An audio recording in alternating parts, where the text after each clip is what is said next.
Good morning, student. Today we will start first lesson of math for class 8th. This 8th. The book name for this session is Magical Math. Starting chapter first, the title for this chapter is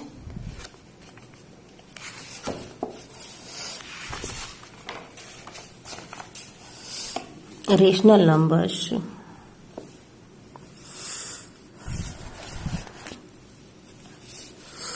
Rational numbers, a number that can be expressed in form P upon Q, where P and Q are integers and Q is not equal to 0 is called a rational number. 5 upon 3 minus 2 upon 4 minus 1 upon minus 4 and 6 upon 7. Here 3 upon 5 upon 3 is equal the form of P upon Q, and Q is not equal to 0. Here 3. All integers can be written as a rational number with the denominator 1. For example, the integers 25, 13 and minus 3 can be expressed as 25 upon 1, 13 upon 1, so on. Similarly, because student क्या होता है ना कि इसकी value पे कोई फर्क नहीं पड़ रहा है. हमने अगर जो इसे 25 upon 1 लिख दिया है तो कोई इसकी वैल्यू पे फर्क नहीं पड़ा है, तो ये क्या है, हम इसे P upon Q के रूप में लिख सकते हैं. नेक्स्ट है आपका positive and negative rational numbers. If the numerator and denominator have the same sign, the rational number is said to be positive. For example, 6 upon 7 and minus 5 upon 11.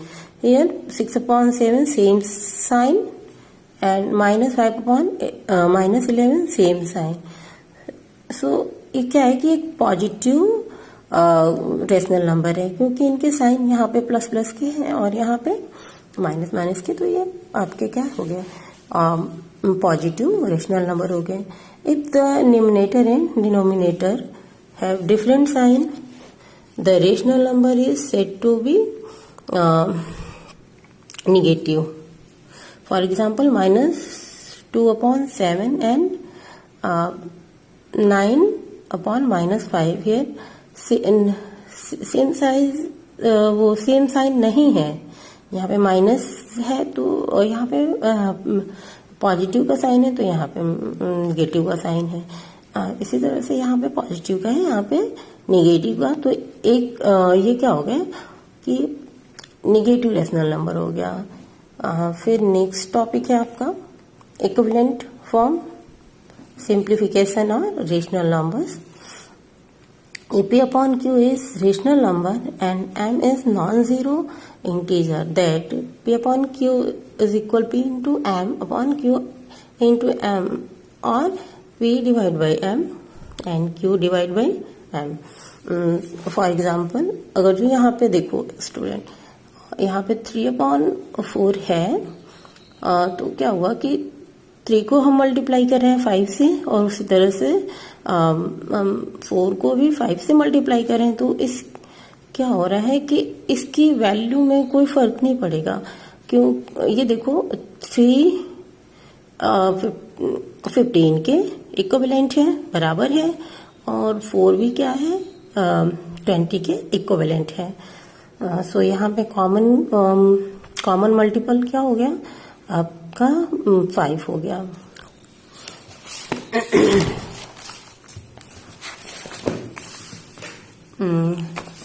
Next topic, lowest form of rational numbers.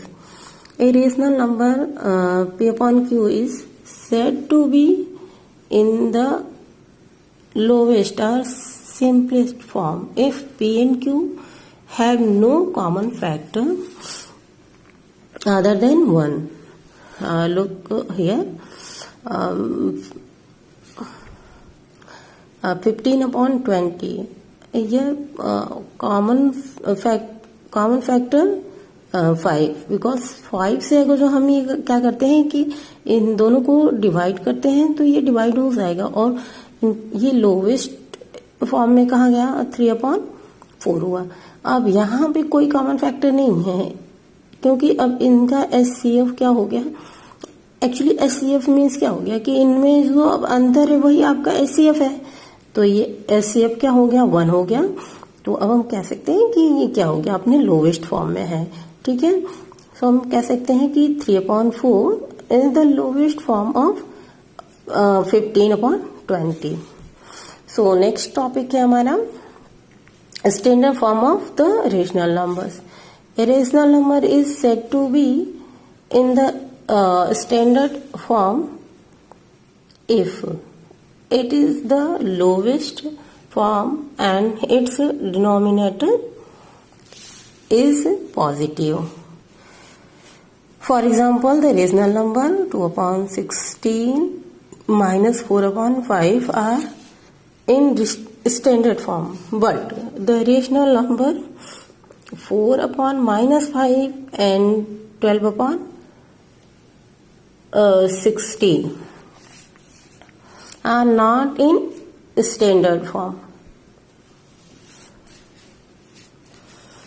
तो आप यहाँ पे देख सकते हो कि क्या हो गया, ये स्टैंडर्ड फॉर्म में है क्योंकि यहाँ पे क्या हो रहा है कि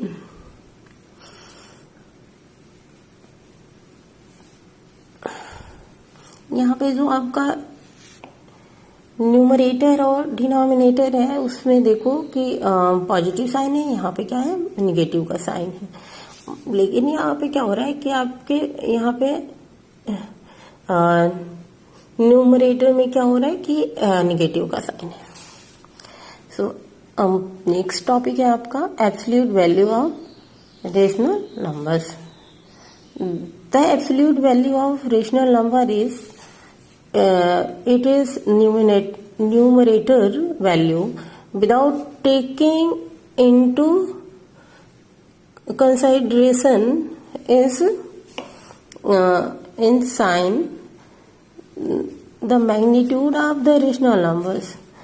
एब्सोल्यूट वैल्यू यानी कि स्टूडेंट इसके कहने का मतलब ये है कि एब्सोल्यूट वैल्यू में हम क्या करते हैं साइन को कोई को कंसिडर नहीं करते हैं। जैसे यहाँ पे माइनस पी अपॉन क्यू है तो वो इसकी एब्सोल्यूट वैल्यू क्या होगी पी अपॉन क्यू होगी, यहाँ पे ये माइनस साइन नहीं होगा।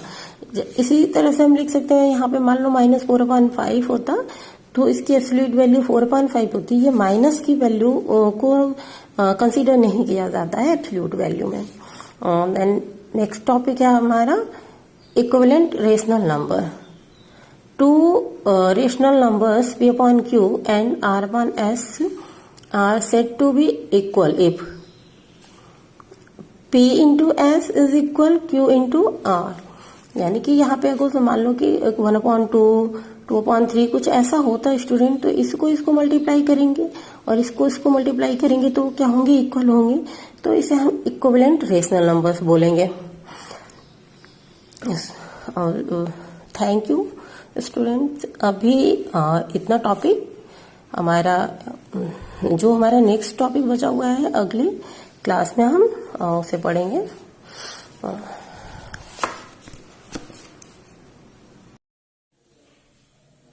Good morning student, today I am going to discuss second part of lesson first math class 8। So student, here you can see total number of question. Total number of question is 6. 6 6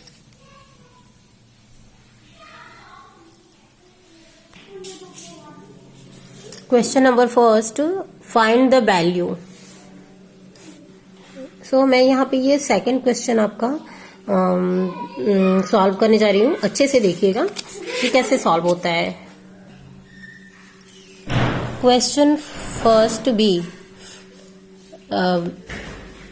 absolute value का यहाँ पे sign लगा है -14/13 -3/20। So the absolute value of rational number is its numerical value without taking to its sign। so student, बस इसका हमें sign ही हटाना होता है। तो यहाँ पे अब देखो, यहाँ पे ये माइनस का साइन है, तो हमने बस उसे हमें ये वैल्यू तो वही लिया जाता है ना। तो हमने क्या किया, यहाँ इसकी साइन को हटा दिया और इसे हम अब फिर लिख सकते हैं 14/13 एंड -3/20। उसके बाद हमने क्या किया कि अब इनका एलसीएम ले लिया। तो एलसीएम हमारा आया है क्या, 260। उसके बाद से हम क्या करते हैं, आप ये फ्रैक्शन के क्वेश्चन लगाना तो जानते ही हो। उसके बाद से बस इसे क्या करना है, सॉल्व कर देना है। अब सॉल्व करने में क्या होता है कि इस एलसीएम से इस 13 को आपने क्या किया, डिवाइड किया, तो कितने टाइम में जाएगा, 20 टाइम। चूंकि दो ही आपके क्या होते हैं, इन्हीं दोनों को मल्टीप्लाई करने पे आपका एलसीएम यहाँ पे फाइंड हो रहा है। सो इससे आप इसको क्रॉस मल्टीप्लाई कर दो, यानी कि 20 को 14 से और 13 को 3 से। तो हमें यहाँ पे इसकी वैल्यू फाइंड हो गई। फिर माइनस किया और ये आपका आंसर आ गया 240/260। सो यहाँ पे कोई कॉमन फैक्टर नहीं होने की वजह से हमारा आंसर यही हो गया। नहीं तो अगर जो कोई कॉमन फैक्टर होता तो ये इसकी वैल्यू कुछ और आती। अभी हम इन सबकी वैल्यू को बराबर करने के लिए हमने सबसे पहले क्या लिया, एलसीएम लिया।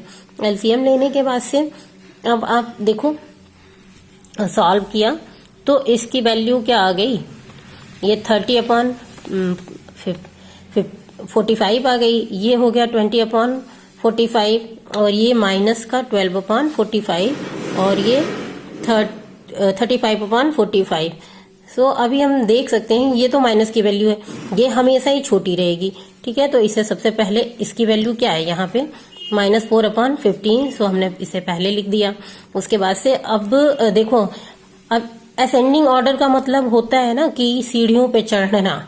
जैसे मान लो पहले हम सबसे पहले छोटी वैल्यू लिखते हैं, ऐसे करके लास्ट में हमारी सबसे बड़ी वैल्यू होती है। सो यहाँ पे अब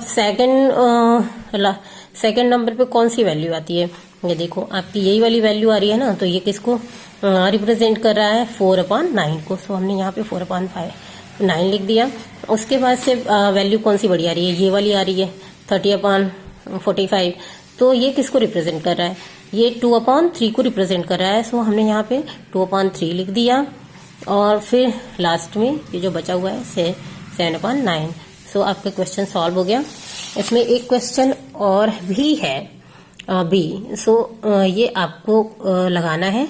ठीक है, जो भी ये क्वेश्चन मैं छोड़ती जा रही हूँ ये आपका होमवर्क है। ठीक है, so next question number 4, rewrite the following in descending order.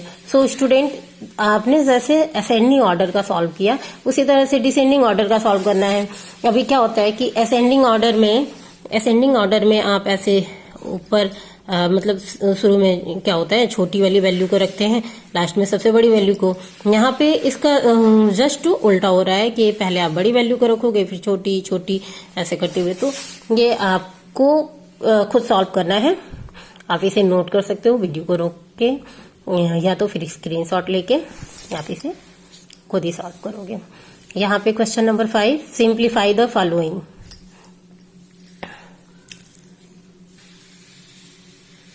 So simplify the following के पहले क्वेश्चन को मैं यहाँ पे सॉल्व करके दिखा दे रही हूँ।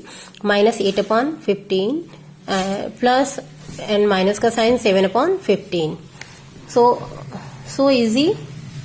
फिर भी आप देख लो यहाँ पे क्या है स्टूडेंट कि देखो दोनों की जो डिनोमिनेटर की वैल्यू सेम है, और तो हम 41 अपॉन 260। सो यहाँ पे कोई कॉमन फैक्टर नहीं होने की वजह से हमारा आंसर यही हो गया। नहीं तो अगर जो कोई कॉमन फैक्टर होता तो ये इसकी वैल्यू कुछ और आती।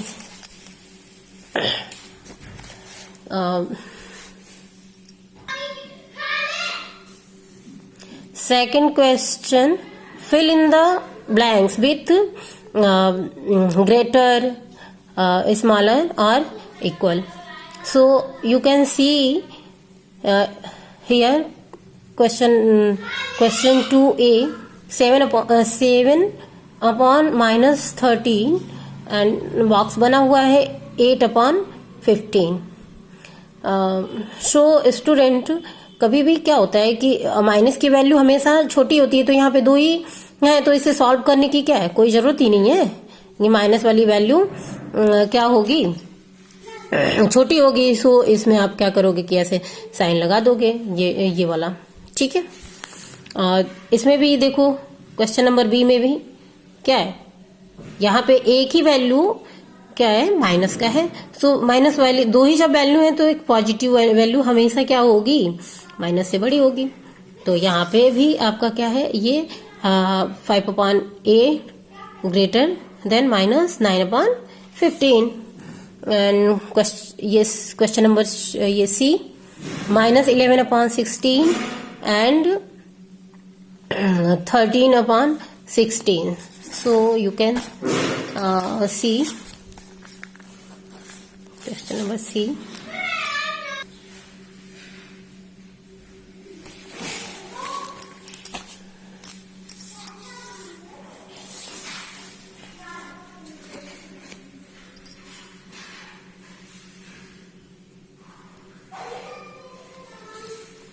And next question number 3, rewrite the following in ascending order।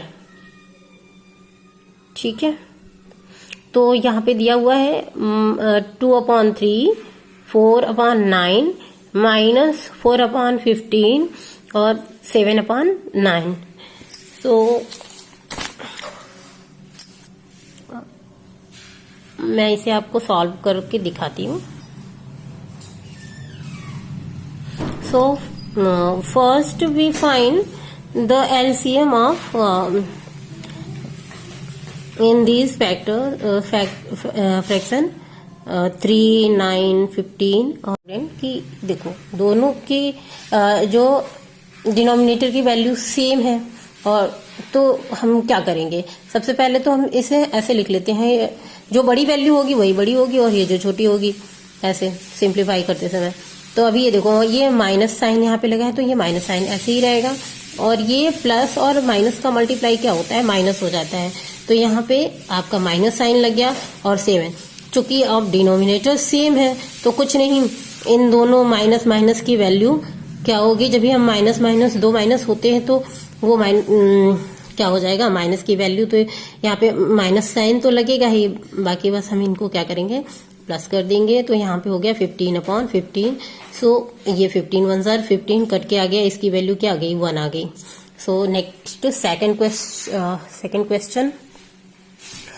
सो यहाँ पे बाकी आप अच्छे से देख लो, ये क्वेश्चन नंबर बी है 5th का, इसे आप खुद सॉल्व करोगे। ये सी है, इजी है, ये भी आप खुद ही सॉल्व करोगे। डी है, इसे भी आपको करना है। और ये ई क्वेश्चन नंबर ई मैं आपको सॉल्व करके दिखा दे रही हूँ।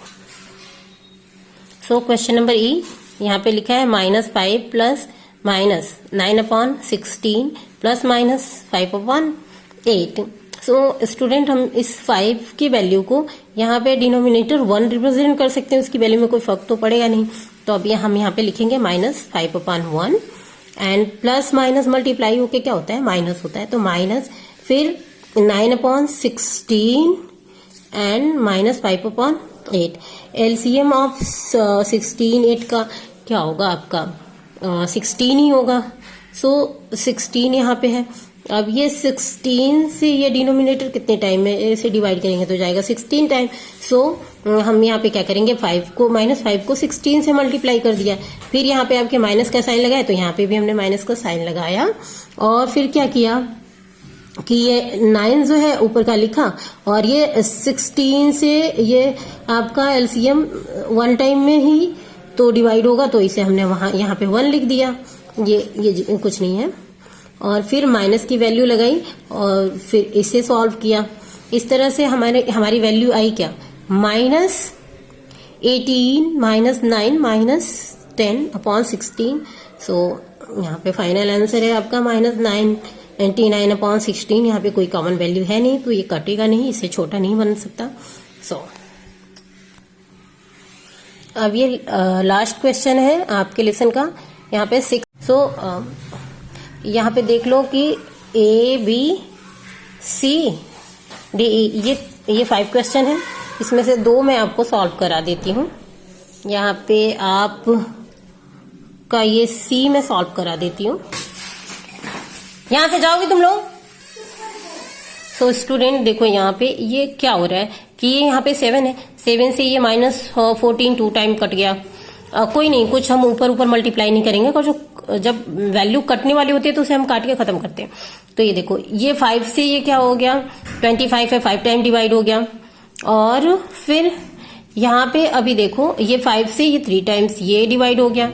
सो हमारा ये सभी डिवाइड होके क्या आया, यहाँ पे आया आपका ये माइनस यहाँ पे है, तो चूंकि -1 × 3 कर दोगे और यहाँ पे नीचे आपका 4 ही आया, तो इसका आंसर क्या हो जाएगा, -3/4। सो नेक्स्ट आपका मैं एक डिवाइड का पोर्शन भी सॉल्व करा देती हूँ। तो ये डिवाइड का ये वाला क्वेश्चन मैं यहाँ पे सॉल्व करा देती हूँ। देखो एक मल्टीप्लाई का हो जाएगा, एक डिवाइड का, बाकी सब आप करोगे।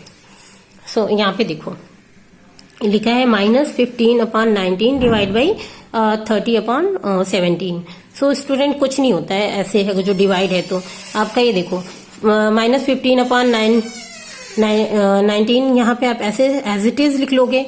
यहाँ पे जो डिवाइड का साइन है वो क्या होगा, ये मल्टीप्लाई का साइन हो जाता है, और ये जो आपकी वैल्यू है ये क्या होती है, रेसिप्रोकल हो जाती है, यानी कि उल्टा हो जाती है। तो यहाँ पे आप लिखोगे ये आपका 27 ऊपर चला जाएगा और ये 30। अब ये देखो 15 से ये क्या हो गया, 2 टाइम कट गया, बाकी अब इनमें कोई ऐसे कॉमन फैक्टर है नहीं। तो अभी यहाँ का ये -1 मल्टीप्लाई हुआ 27 से, और ये तो जो फाइनल आपका आंसर आया वो ये हो गया। ठीक है। So thank you student. और ये सारे जो भी क्वेश्चन एक बार फिर से देख लो आप लोग, और बचे हुए क्वेश्चन आपको खुद सॉल्व करना है।